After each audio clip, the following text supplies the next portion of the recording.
Today we're tasting the new vintage of Caymus 2020. And Caymus, everybody's favorite Napa Cab, right? Everybody loves Caymus, it's iconic. The Wagner family's been making this since the early 70s. And you know, they source fruit from really all over Napa. It's all the way down to Coombsville, all the way up to Calistoga. They use a majority of the appellations for this wine. And kind of the genius of Caymus and why it's so iconic and popular is obviously the quality is fantastic every vintage, but they keep the style the same. Caymus it's distinguishable. When you smell Caymus, you taste Caymus, you know that it's Caymus. And there's something to be said for that because people feel comfortable with it.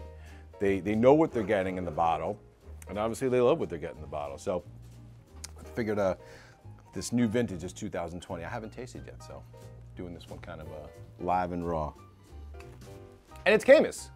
I mean, you put your nose in this wine, and it's that cherry and cocoa and cola and raspberry jam.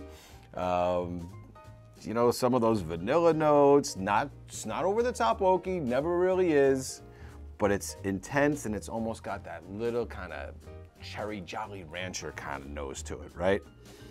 But it's just intense and just really pleasing right at first sniff. Let's take a taste.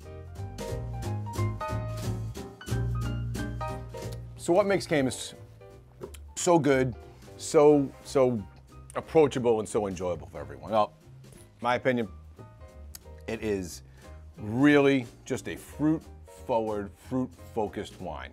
It's all kinds of jam, it's all kinds of combination of black fruits and blackberry and red fruits and red cherry. It's, again, got that sort of cola note, it's got a little bit of that vanilla note, it's got some of those floral notes to it. It's pretty, it's perfumed, but what they do is there's this little hint of that just kind of sweetness, that little kiss of that residual sugar at the end that people just find so appealing, and also makes it really versatile. You can have this with steak, you can have this with pizza, you can have this with a lot of wines because the acidity is really good, right? This is not an over-the-top, super heavy cab, which makes it lifted, gives it a real kind of freshness to it, super expressive, super enjoyable, and why it's sort of America's favorite cab. So 2020 vintage, just as good as you'd expect it to be. Cheers. Enjoy.